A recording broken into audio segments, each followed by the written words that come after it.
dalam kapasitas saya sebagai akademisi, mohon izin untuk menyampaikan beberapa pola pikir dari kami kepada Bapak Ibu sekalian. Oke, nama saya Yesia Priyanti, seperti yang tadi diperkenalkan oleh Ibu Andra Sulindrina. Saya dosen di Fakultas Ekonomi dan Bisnis Universitas Mula Warman, tergabung di Universitas Mula Warman sejak tahun 2018. Sebenarnya wirausaha ini bukan suatu keahlian saya. Saya biasanya spesifikasi itu meneliti di ekonomi pembangunan, ekonomi publik, semacam penyusunan anggaran, kebijakan fiskal, bahkan tahun kemarin saya juga meneliti tentang kinerja BUMDes di Indonesia, bagaimana BUMDes perannya untuk meningkatkan pendapatan asli daerah. Namun permintaan Bu Andra, saya coba untuk membahas kali ini tentang bagaimana sih kewirausahaan, apa pentingnya kewirausahaan untuk masyarakat. Oke, saya langsung saja, ini ada 3 topik. Topik yang pertama, sebelum kita masuk ke wirausahaan, kita melihat dulu gambaran ketenagakerjaan, data ketenagakerjaan yang ada di Berau. Data BPS ini bersumber dari BPS semua, data yang saya gunakan, Badan Pusat Statistik, itu menunjukkan laju pertumbuhan penduduk dari tahun 2010 sampai dengan tahun 2020 itu mengalami kenaikan sebesar 3,2% dengan kepadatan penduduk di Kabupaten Berau itu sebesar 6,71. Artinya dalam 1 kilometer secara rata-rata itu ditempati oleh 6 orang. Nah, tentu saja angka ini tidak besar. Kalau kita bandingkan kepadatan penduduk yang utama di Indonesia itu tentu saja di DKI Jakarta dengan angka mencapai 18.000 jiwa per kilometer. Kalau kita bandingkan lagi dengan lebih mengerucut lagi di Kalimantan Timur itu yang paling padat, daerah yang paling padat itu ada di Balikpapan dengan total kepadatan penduduk itu sekitar 1.328 per kilometer. Jadi 1 kilometer persegi itu dihuni sekitar 1.300 orang. Selanjutnya ibu kota provinsi sendiri, Samarinda, itu masih di sekitaran 800 per kilometer. Itu menempati posisi kota terpadat ke-70 di Indonesia. Jadi Kalimantan Timur untuk penambahan IKN ini memang masih sangat memungkinkan. Oke, selanjutnya kalau kita lihat secara grafik, nah ini grafik Kabupaten Berau, walaupun hanya 6,1 penduduk, kalau kita bulatkan 7 orang per kilometer persegi, namun mengalami kenaikan secara terus-menerus setiap tahun. Ini kita bisa lihat dari tahun 2011 sampai dengan tahun 2020, trennya menunjukkan angka positif, selalu mengalami kenaikan. Pertanyaannya gimana dengan Gunung Tabur? Nah, kita bandingkan tren peningkatan penduduk di Kabupaten Berau dengan di Gunung Tabur, ini lebih laju peningkatan penduduk di Gunung Tabur. Lebih meningkat drastis peningkatan penduduk di Gunung Tabur dibanding kalau dibandingkan dengan Kabupaten Berau. Nah, angka ini menunjukkan laju pertumbuhan penduduk. Kalau tadi ini dalam kabupaten dia sekitar 3. Dari tahun 2010 sampai tahun 2020 itu dia rata-ratanya 3,2. Namun di Kecamatan Gunung Tabur sendiri secara rata-rata peningkatan penduduk itu sebesar 5,28%. Nah, artinya lambat laun populasi jumlah penduduk di Gunung Tabur ini bisa jauh lebih padat dibanding secara keseluruhan pada Kabupaten Berau. Kemudian kita membandingkan data tersebut, data di Kabupaten Berau di mana 33.287 jiwa. Ini kalau kita bandingkan komposisi penduduknya itu terbagi atas penduduk di atas usia 5 tahun yang masuk dalam angkatan kerja, penduduk di usia 15 tahun yang bukan angkatan kerja, dan penduduk di bawah 15 tahun. Jadi, kalau penduduk angkatan kerja, ini dianggap penduduk usia produktif.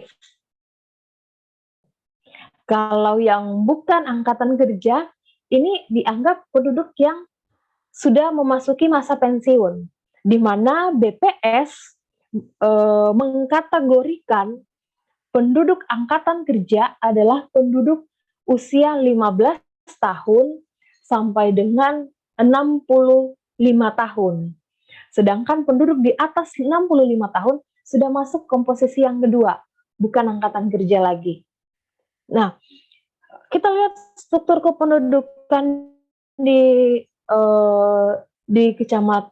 Kabupaten Berau, ini sebagian besar, hampir 50% merupakan penduduk produktif. Ini sangat bagus bagi penyerapan tenaga kerja di Kabupaten Berau, di mana sebagian besar penduduk ini berpotensi untuk meningkatkan produktivitas daerah. Sedangkan penduduk dari usia 0 sampai 15 tahun atau bisa dikategorikan penduduk yang masih sekolah, ini sebesar 27%.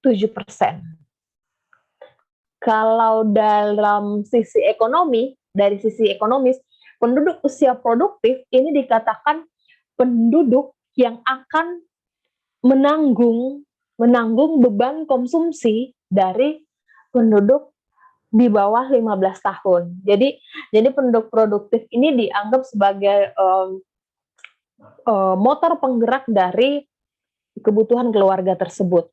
Nah, 48% dan kita berfokus kepada 48% dan 23% penduduk produktif, penduduk usia di atas 15 tahun atau sebesar 168.232 jiwa.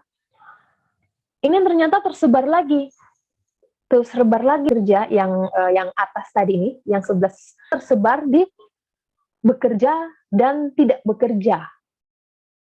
Jadi ternyata tidak semua penduduk usia produktif di Kabupaten Berau ini memiliki pekerjaan.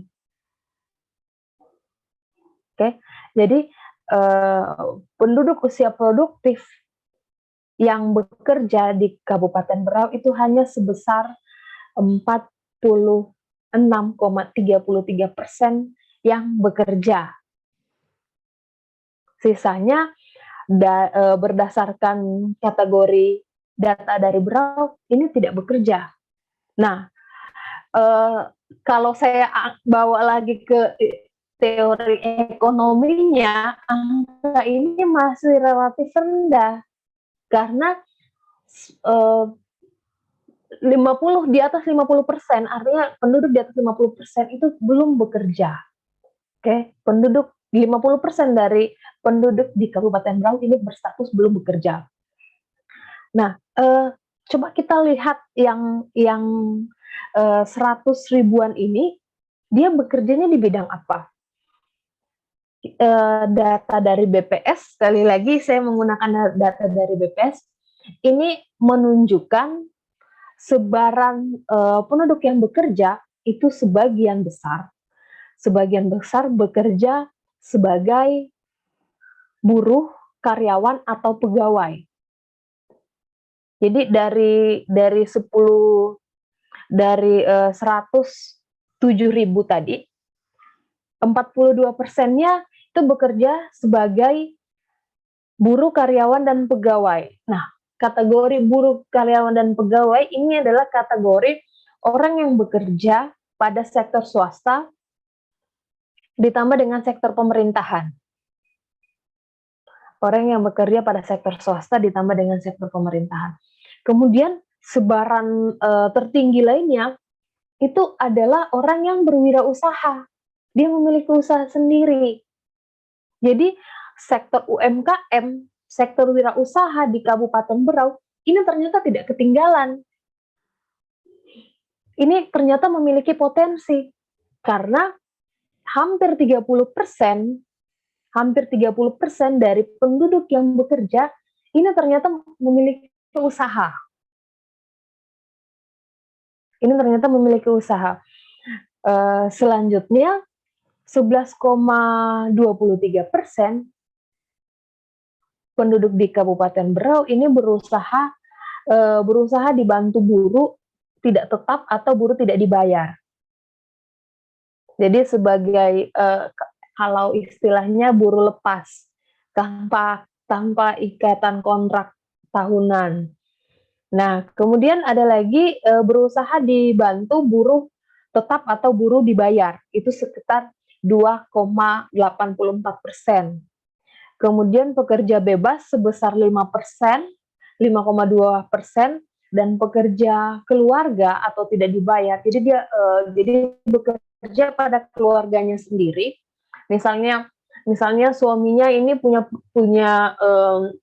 UMKM yang bergerak di bidang kuliner. Nah, si kepala keluarga mempekerjakan istrinya, anaknya sebagai karyawan atau pekerja dalam usahanya tersebut itu digolongkan dalam tabel ini.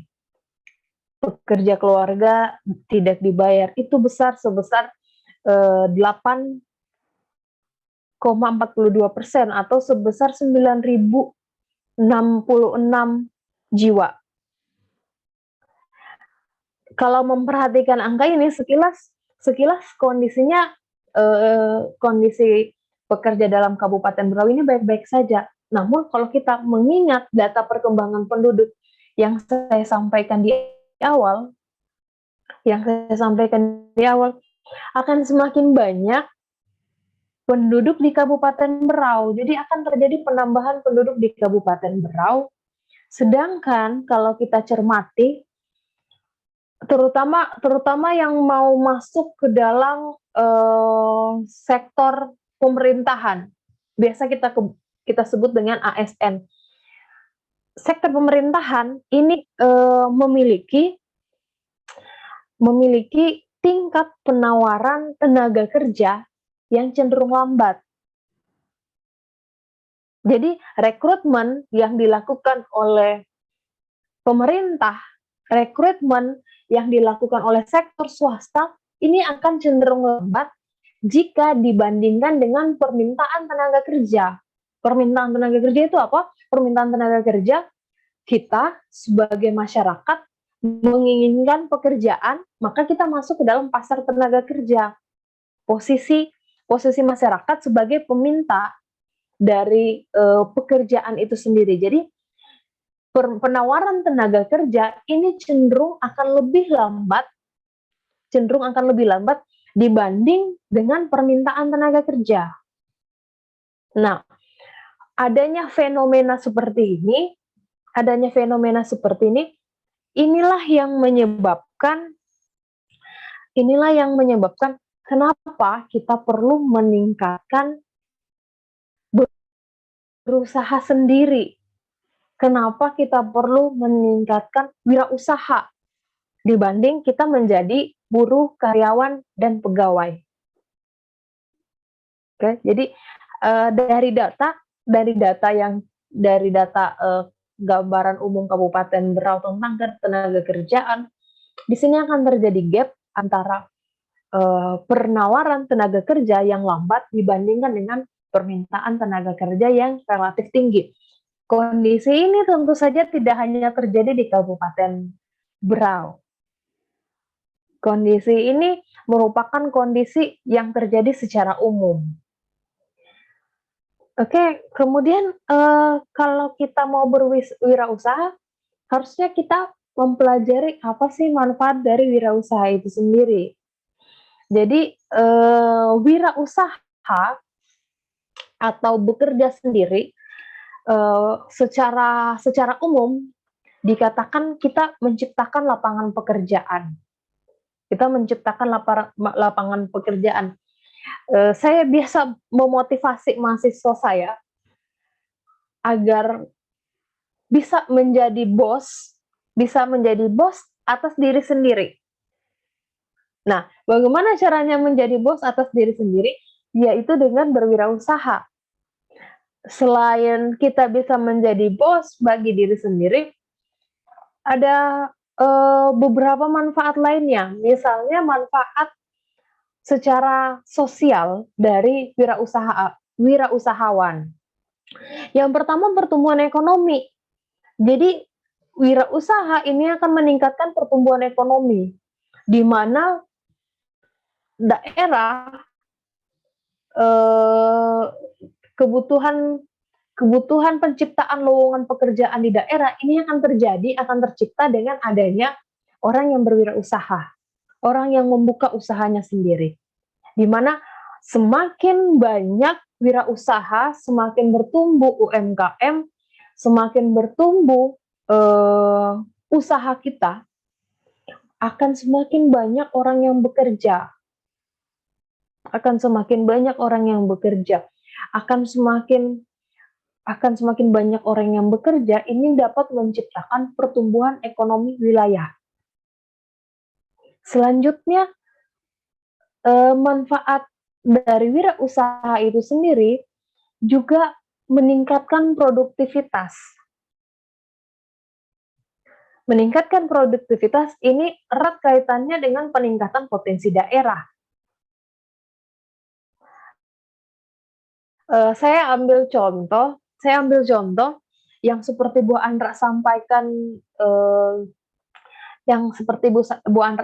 jadi tahun kemarin itu saya sebagai DPL KKN juga di Desa Longlang, itu kami berusaha meningkatkan, aktivitas dari ibu-ibu PKK di sana.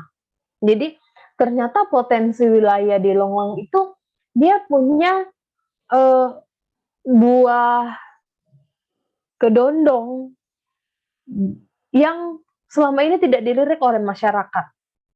Nah, dengan adanya masyarakat yang berwirausaha, buah kedondong ini diolah oleh masyarakat, oke, buah kedondong ini diolah oleh masyarakat, hasil olahannya tersebut dijual. Jadi daerah ini memiliki, produktivitas dari potensi yang ada di daerah. Seperti kedondong. Kedondong dia diolah bisa menjadi asinan. Kemudian ada beberapa kelompok ibu-ibu PKK juga mengolahnya misalnya jadi jus kedondong. Kemudian ada juga, tapi ini belum begitu berjalan. Ada juga ibu-ibu di sana yang mengolahnya jadi keripik. Berusaha mengolahnya jadi keripik. Nah, dengan adanya wirausaha, kita bisa meningkatkan produktivitas yang ada di daerah. Jadi, apa potensi daerah kita maksimalkan. Kemudian, setelah adanya produktivitas, kita juga dapat meningkatkan inovasi yang ada di daerah. Seperti yang saya berikan contoh tadi. Selama ini buah jembulannya, pohonnya banyak di sana, buahnya hanya berjatuhan, tidak dimanfaatkan.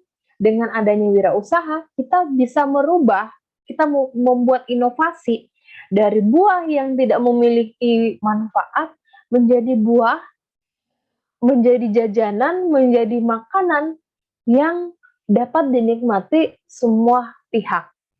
Di sini dengan adanya wirausaha, kita juga bisa meningkatkan inovasi yang ada di daerah. Kita bisa meningkatkan, itu pada skala kecil. Kalau wirausaha kita nanti sudah beranjak dari usaha kecil ke usaha menengah, kemudian ke usaha besar, Nah, inovasi yang kita lakukan ini sudah lebih kepada peningkatan teknologi. Inovasi yang kita lakukan ini sudah kepada peningkatan teknologi.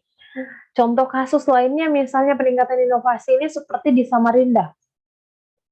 Di Samarinda saya belum pernah ke Kabupaten Berau, jadi saya contohkan di Samarinda. Di Samarinda, orang yang bekerja di bidang transportasi, misalnya ojek, ini biasanya dapat penumpang sehari hanya 1, 2, 3 penumpang sudah paling banyak. Tetapi dengan adanya inovasi ojek online, nah ini dalam 1 hari, bapak ojeknya, mas ojeknya, ini bisa dapat penumpang sampai dengan 20 orang per hari. Ini yang dimaksud dengan peningkatan atau adanya inovasi yang mungkin saja tercipta dengan adanya wirausaha yang kita lakukan. Selanjutnya, dari adanya pertumbuhan ekonomi, produktivitas, dan inovasi dengan adanya wirausaha, maka juga akan terjadi perubahan pasar. Perubahan pasar, kalau misalnya ojek online, orang yang dulunya menunggu ojek begitu lama, dengan adanya ojek online, ini pasarnya lebih luas karena menggunakan aplikasi. Ini juga akan merubah kebiasaan, perubahan pasar, perubahan kebiasaan, kemudian akan membentuk komunitas dari adanya wirausaha yang akan kita ciptakan. Misalnya kita mau menciptakan, misalnya ya di Kabupaten Berau ini, dia punya produksi pisang yang berlimpah, kita bisa bikin keripik pisang. Kita bisa bikin keripik pisang yang dulunya pisang ini hanya dikonsumsi secara langsung. Dengan adanya UMKM, dengan adanya wirausaha keripik pisang, orang di masyarakat di Kabupaten Berau akan lebih tertarik untuk mengkonsumsi pisang dalam bentuk keripik. Jadi kurang lebih manfaat sosialnya seperti itu. Kemudian bagi daerah, wirausaha ini juga sangat baik. Dengan adanya kita sebagai motor penggerak wirausaha, yang pertama akan menciptakan lapangan pekerjaan. Kalau saya kembali mungkin tadi ke slide saya sebelumnya, masih banyak yang belum bekerja, jadi saya tidak menyebut ini pengangguran ya, saya menyebutnya belum bekerja. Masih banyak yang belum bekerja, sekitar 5.765, ini data tahun 2000, ini akan berpindah statusnya ke bekerja jika kita dapat menciptakan lapangan pekerjaan, jika kita dapat berwirausaha. Jadi penyerapan tenaga kerja, penciptaan lapangan kerja, ini akan tercipta dengan adanya wirausaha yang kita lakukan. Kemudian kalau kita menciptakan lapangan pekerjaan buat orang lain dan buat diri kita sendiri tentunya, kita akan meningkatkan taraf hidup masyarakat. Kita akan menciptakan taraf hidup masyarakat. Misalnya saya yang dulunya itu tidak bekerja, saya yang dulunya berpendapatan rendah, ini akan meningkat taraf hidupnya. Dulunya hanya mampu misalnya mengkonsumsi sebesar 100.000 per minggu. Mengkonsumsi dalam satuan rupiah 100.000 per minggu. Jika kita membuka lapangan pekerja lebih besar, maka yang tadinya konsumsinya 100.000 per minggu, ini bisa naik menjadi misalnya 200.000 per minggu, 300.000 per minggu. Sehingga taraf hidup dari masyarakat ini akan semakin tinggi. Kalau taraf hidupnya masyarakat ini semakin tinggi, artinya akan terjadi juga peningkatan pendapatan secara nasional. Jadi pendapatan secara nasional ini diukur dari pendapatan-pendapatan pada masing-masing daerah. Ini diukur dari pendapatan-pendapatan masing-masing daerah. Kalau misalnya kita menyumbang atau semakin banyak di daerah kita yang memiliki pekerjaan, semakin meningkat taraf hidup masyarakat, maka akan semakin tinggi juga peningkatan pendapatan nasional. Kesenjangan, misalnya nih, dulu yang paling rendah gajinya ini 100.000 per bulan. Dengan kita menciptakan lapangan pekerjaan, kita mampu memberikan upah kepada karyawan kita misalnya 1.500.000 per bulan. Maka kesenjangan pendapatan ini akan semakin kecil, dari besar seperti ini akan semakin kecil. Jadi dulu paling rendah pendapatan pekerja di Kabupaten Berau misalnya 100.000. Dengan kita membuka lapangan pekerjaan, maka yang paling rendah ini adalah 1.500.000. Yang paling tinggi misalnya ya gajinya 10 juta per bulan. 10 juta dibandingkan dengan 100.000 ini sangat jauh. Tetapi dengan 10 juta dibandingkan dengan 1.500.000, ini jaraknya semakin dekat. Jadi pendapatan nasional atau gap ketimpangan pendapatan daerah itu akan semakin kecil dengan adanya wirausaha. Ini manfaat untuk daerah. Kemudian manfaat selanjutnya ini tentu saja akan mengurangi kesenjangan sosial. Ini akan mengurangi kesenjangan sosial. Dengan adanya penduduk yang lebih banyak bekerja,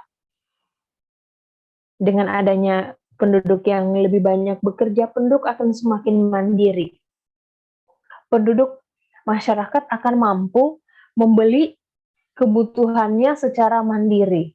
Yang dulunya misalnya setelah sekolah, kemudian masih menunggu pemberian dari orang tuanya, dengan bekerja, taraf hidupnya naik, dia bisa secara mandiri memenuhi konsumsinya sendiri. Dulunya pendapatannya 100.000, dia tidak mampu misalnya membeli baju A. Setelah bekerja, setelah berwirausaha,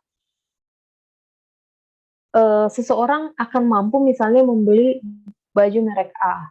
Jadi kesenjangan dan gap pendapatan ini sangat erat hubungannya, ini akan semakin kecil. Jadi semakin banyak wirausaha yang dibuka, maka kesenjangan pekerjaan di daerah, kesenjangan kebutuhan hidup, kesenjangan sosial yang ada di daerah ini akan semakin kecil. Dan pada akhirnya akan mendorong kemajuan infrastruktur. Nah, kalau kita berpikir bagaimana caranya wirausaha akan mendorong kemajuan infrastruktur. Nah, ini perlu kolaborasi dengan pemerintah daerah. Ini perlu kolaborasi dengan pemerintah daerah, di mana pemerintah daerah melalui APBD desa ini dapat memfasilitasi untuk pengembangan wirausaha, pengembangan usaha kecil menengah oleh sekelompok orang. Jadi semakin banyak pengembangan wirausaha yang dilakukan, infrastruktur daerah ini akan semakin meningkat. Pembangunan di daerah akan semakin meningkat karena pendapatan daerah tadi naik. Kalau pendapatan daerahnya kita naik, maka daerah ini akan akan menerima dana desa lebih, daerah ini akan menerima PAD lebih untuk pembangunan desanya.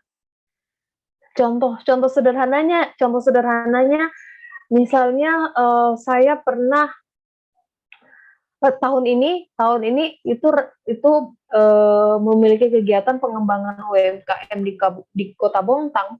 Itu kami dari tim ahlinya menyarankan untuk pembuatan misalnya pasar malam.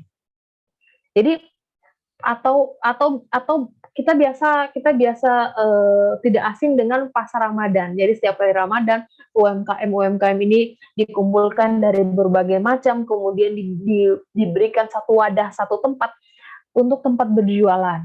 Nah, atau tidak perlu menunggu momen musiman, kita misalnya mengadakan setiap malam minggu di objek wisata yang ada di Kabupaten Berau itu dibukakan stand-stand untuk UMKM-UMKM ini berjualan.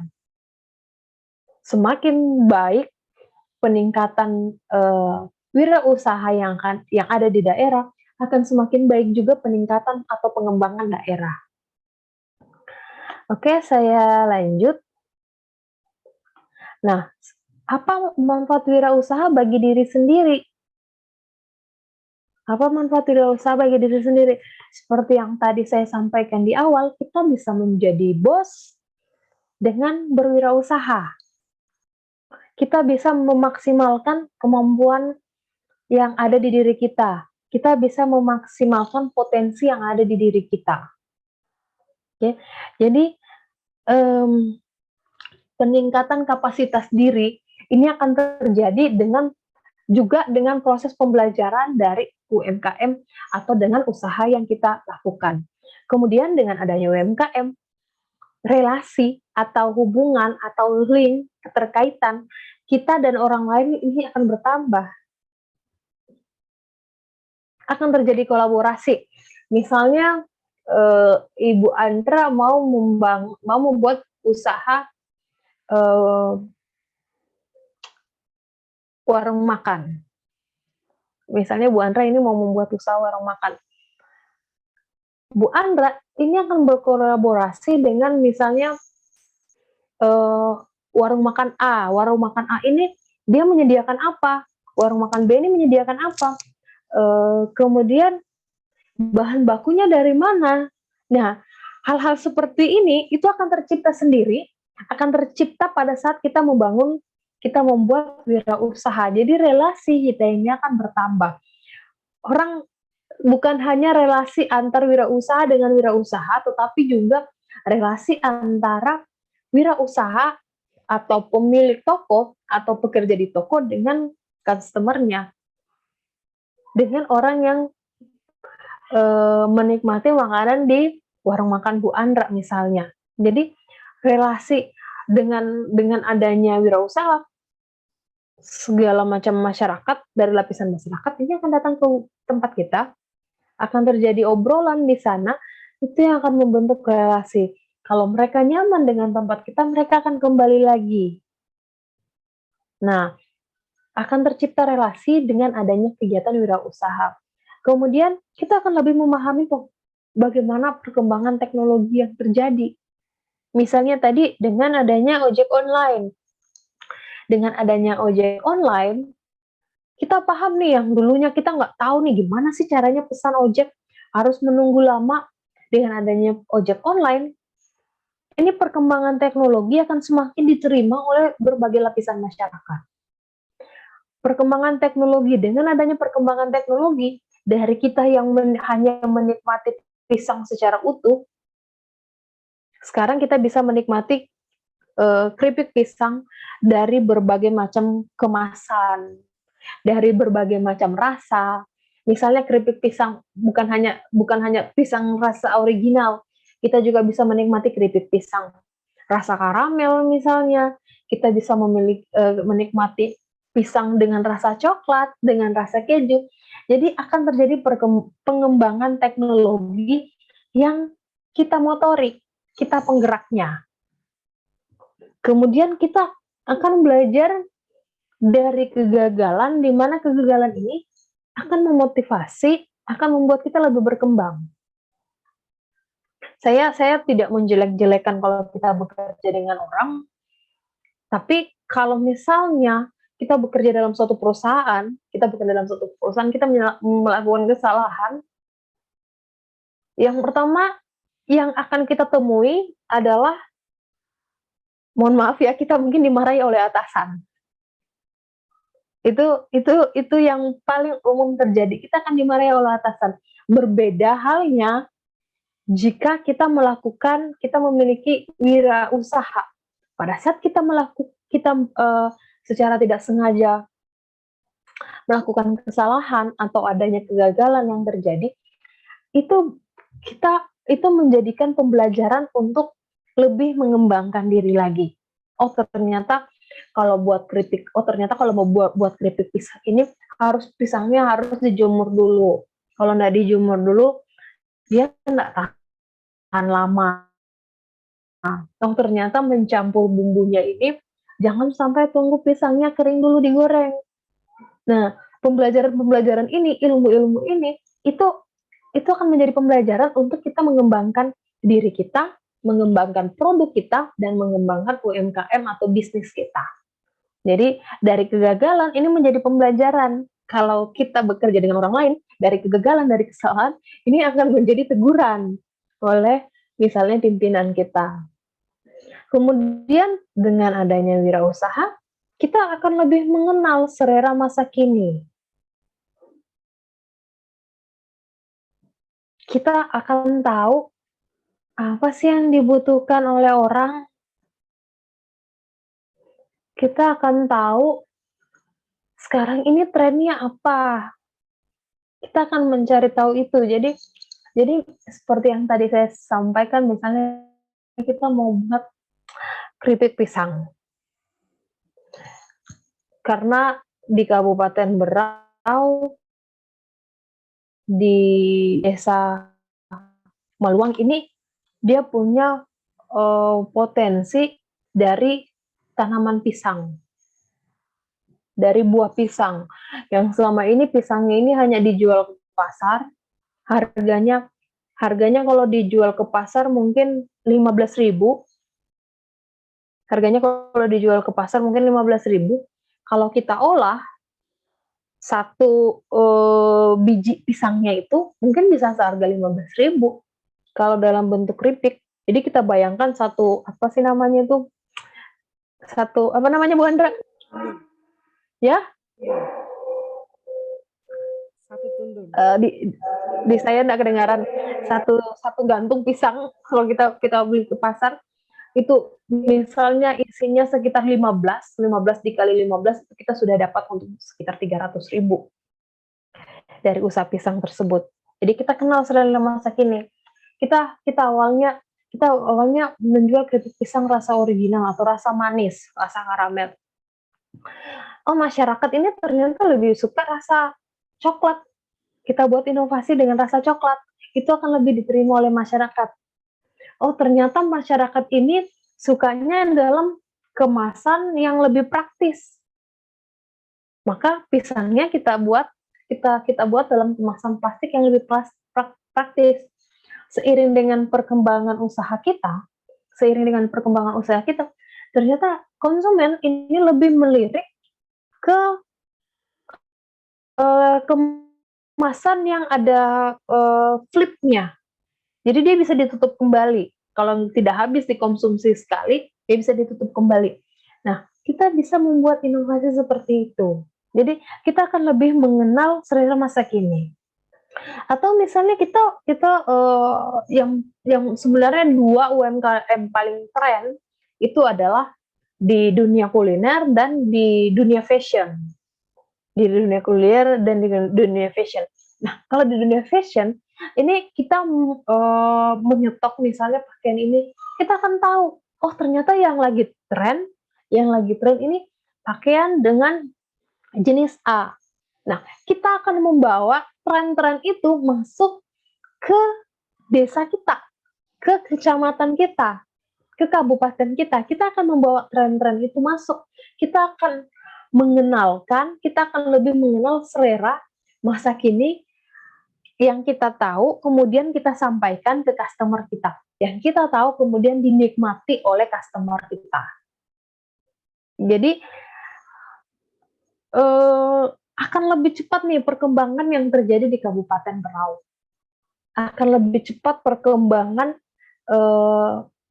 pengetahuan yang ada di Kabupaten Berau dengan semakin banyaknya wirausaha. Nah, ada pertanyaan, gimana kalau misalnya selesai dari kegiatan ini, beberapa ibu-ibu ingin nih buka usaha di dunia kuliner, usaha di dunia fashion, sehingga mungkin akan banyak persaingan. mungkin dengan banyak persaingan. Itu dalam usaha bisnis itu sesuatu hal yang sangat wajar, itu sering sering, apa ya, ditakutkan oleh wirausahawan muda. Persaingan adalah sesuatu yang sering gimana kalau misalnya kita tidak mampu bersaing dengan, usaha orang lain, gimana kalau misalnya kita, mmm, apa namanya, tidak mampu untuk memenuhi tuntutan masa kini. Nah, wirausaha adalah kegiatan atau sebuah proses. Jadi tidak ada yang memulai dari besar. Semua kegiatan wirausaha yang kita lihat sekarang sudah sangat berkembang, yang kita lihat sekarang sudah sangat besar, mungkin bukan hanya di lintas desa, tapi justru di lintas kabupaten, mungkin bukan hanya di lintas kabupaten, tapi juga di lintas provinsi barangnya, penjualan barangnya tersebut, atau mungkin juga bukan cuma di lintas provinsi, tapi juga sudah ke mancanegara, sudah ke perekonomian terbuka, sudah melakukan ekspor impor. Semua itu dimulai dari suatu usaha yang kecil. Jadi wirausaha atau kita yang memiliki usaha itu semuanya, dimulai dari hal yang kecil. Oke, gimana cara kita memulai wirausaha tersebut? Jadi di sini saya, menyajikan timeline runtutan dari proses tersebut. Yang pertama tentu saja sebelum kita memulai usaha kita harus menentukan jenis usahanya. Kita harus menentukan jenis usaha apa yang akan kita lakukan. Nah, penentuan jenis usaha ini, sangat banyak faktor yang berpengaruh di dalamnya. Misalnya, apa yang kita sukai? Apa yang kita sukai? Oh, kita sukanya nih di dunia kuliner, maka kita sebaiknya membuat usaha di dunia kuliner. Oh, kita misalnya sukanya ini di dunia industri, maka kita membuatnya ini ke penciptaan produk. Atau misalnya kita ini sukanya berdagang aja, nah kita bisa membuka misalnya dimulai dari toko yang sederhana dulu. Jadi menentukan jenis usaha itu faktor utamanya adalah dari apa yang kita sukai. Apa yang kita sukai, kita minatnya di mana. Kalau kata orang, kalau kita melakukan sesuatu yang kita sukai, itu jauh lebih mudah dibanding kita melakukan sesuatu yang tidak kita sukai. Jadi, memulai usaha, penentuan jenis usaha itu harus dimulai dengan apa yang kita sukai. Kemudian yang kedua, selain apa yang kita sukai, kita juga harus paham apa yang kita mengerti. Apa yang kita mengerti. Misalnya, kita mau memajukan usaha pertanian di desa. Misalnya ya, kita mau memajukan usaha pertanian di desa, sehingga kita mau membuat pupuk. Kita minat untuk memajukan usaha pertanian di desa, sehingga kita mau membuat pupuk. Nah, ini tidak akan terjadi, ini tidak akan bisa kalau usaha tersebut kita tidak paham, kalau kita tidak bisa membuat pupuk. Jadi, selain yang kita sukai, juga harus yang kita mengerti. Kenapa disukai dulu? Karena dimengerti, ini bisa kita pelajari Bapak Ibu. Jadi harus yang kita sukai dulu, kemudian apa yang kita mengerti, apa yang kita pahami. Kemudian dari apa yang kita sukai atau apa yang kita minati, apa yang kita mengerti. Yang kedua, yang ketiga, apa yang memiliki potensi di daerah Bapak Ibu sekalian. Jadi misalnya nih, Misalnya tadi seperti yang saya sampaikan, mmm, di di Kabupaten Berau, ini sangat berpotensi untuk tanaman padinya dikembangkan. Oke, sehingga kita berniat untuk membuka usaha di bidang pupuk, oke, di bidang pupuk. Kita mengerti, kita tahu bagaimana cara untuk, membuka usaha untuk membuat pupuk. Nah, kita juga harus memperhatikan potensi dari pupuk tersebut, baik dari potensi tersedianya sumber daya ini maksudnya bahan baku, tersedia nggak bahan bakunya. Kemudian yang kedua, produk kita ini produk kita ini apakah akan memiliki nilai guna untuk meningkatkan manfaat dari, tanaman padi tersebut, atau ternyata, oh kalau di Berau tanpa pupuk sekalipun, padinya bisa berkembang.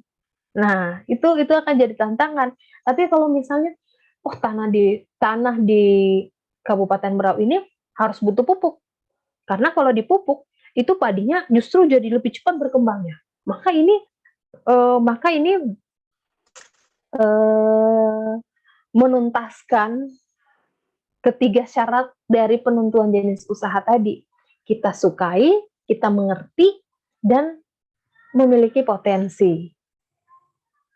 Kemudian setelah kita menentukan nih, oke kita mau, membuat usaha pemupukan, kita mau membuat usaha keripik pisang, atau kita mau membuat usaha, fashion, atau kita mau jualan baju. Kita lakukan riset dulu. Langkah kedua yang kita lakukan adalah kita lakukan riset. Riset yang dilakukan ini harus dari hilir ke hulunya, harus dari penyediaan bahan bakunya seperti apa, selera konsumen seperti apa, kemudian permintaan masyarakat atau permintaan pasar seperti apa. Kita harus tahu itu terlebih dahulu Bapak Ibu sebelum melakukan, usaha. Kita harus punya gambaran itu dulu. Seperti kita mau contoh sederhananya ya, misalnya kita mau membersihkan rumah. Sebelum kita melakukan sesuatu, kita harus tahu dulu bagian ini bagaimana cara membersihkannya, piring ini bagaimana cara dicucinya. Usaha juga, memulai wirausaha juga seperti itu. Kita harus mengerti dulu pasar seperti apa, kita harus mengerti dulu penyediaan bahan bakunya nanti bagaimana, dan selera konsumennya nanti bagaimana. Kita harus paham itu dulu. Kemudian setelah kita tentukan usaha kita apa, kita sudah lakukan riset, dan kita tahu, usaha kita ini mau dibawa kemana, yang selanjutnya kita susun dulu anggarannya. Nah ini agak berat ini, karena berbicara tentang, modal. Jadi anggaran dan modal itu berbeda. Sebelum kita ke modal, kita ke anggaran dulu. Kita harus tahu untuk misalnya untuk pembuatan, keripik pisang, kita harus punya pisang, kita harus punya, eee, alat penggorengan, kita harus punya kemasan. Nah, berapa biaya-biaya dari produksi kita? Biaya-biaya dari produksi kita itu yang disebut dengan anggaran, ya. Biaya biaya-biaya dari produksi kita ini disebut dengan anggaran, kemudian, dari anggaran tersebut baru kita tuangkan ke dalam dari mana modalnya. Oke, dari mana modalnya? Modalnya ini bisa bersumber dari keluarga, kerabat, pinjaman di perbankan dan sebagainya. Tapi yang jelas sebelum ke modal kita harus tahu dulu, berapa sih rincian biaya, rincian anggaran yang harus kita penuhi untuk membuat suatu usaha tersebut. Nah, kemudian setelah kita punya modalnya, kita tentukan keunikan dari produk kita. Ini yang saya katakan tadi di awal, Jangan takut dengan persaingan usaha. Misalnya kita sama-sama nih mau membuat usaha setelah pulang dari kegiatan ini, kita mau membuat usaha. Kalau produk yang kita miliki ini punya keunikan dibanding produk lainnya, kita tidak perlu takut untuk berjualan. Keunikan produk dan kualitas produk ini dua hal yang berbeda. Oke, dua hal yang berbeda. Misalnya,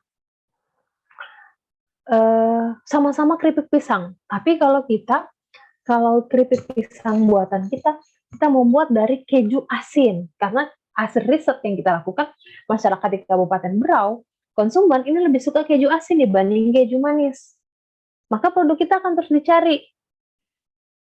Misalnya kita mau membuat amplang, keripik ikan, amplang kita ini memiliki ukuran yang berbeda. Misalnya amplang kita lebih besar dibanding kualitas produknya lebih bagus dibanding produk lainnya, maka kita tidak perlu takut bersaing. Jadi keunikan dari produk-produk ini akan menjadi faktor utama dari keberhasilan dan pengembangan usaha kita. Setelah kita tahu keunikannya, kita buat strategi untuk promosi yang tepat. Misalnya pisang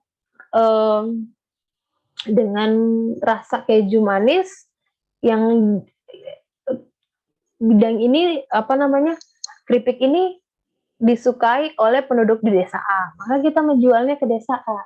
Keripik dengan rasa coklat ini lebih disuka oleh penduduk B, maka kita jualnya ke penduduk B. Jadi kurang lebih seperti itu Bu Andra yang bisa saya sampaikan untuk meningkatkan motivasi masyarakat, Bapak Ibu mungkin dari pelajar yang ingin masuk ke dalam pasar kerja, bagaimana pentingnya berwirausaha, langkah awalnya, dan gambaran kondisi ketenagakerjaan di Kabupaten Berau. Mengutip sedikit dari Walt Disney, ini salah satu wirausahawan terbesar di dunia, dia menyatakan prinsip the way to get start is to quit talking and begin doing. Jadi untuk memulai suatu usaha, untuk memulai sesuatu, kita harus berhenti berbicara, kita harus berhenti berpendapat, dan kita harus mulai melakukan sesuatu untuk usaha kita. Sekian dari saya.